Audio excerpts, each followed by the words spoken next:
కళ్ళ ముందు అందరూ ఎదుగుతున్నారు. నీకన్నా వెనకొచ్చిన వాళ్ళందరూ ఆశీర్వదించబడుతున్నారు. కానీ నీ జీవితం మాత్రం ఎక్కడ మొదలైందో అక్కడే ఆగిపోయింది.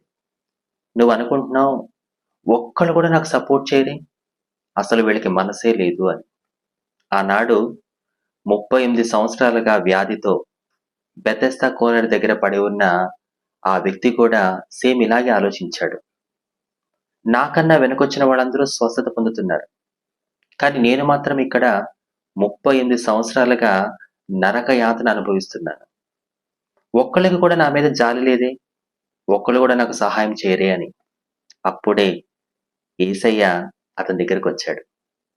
అందరికీ నీళ్ళల్లో దిగితే స్వస్థతొచ్చింది.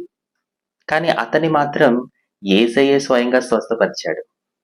కాబట్టి దేవుడి మీద విశ్వాసం ఉంచి నీ ప్రయత్నం నువ్వు చెయ్యి.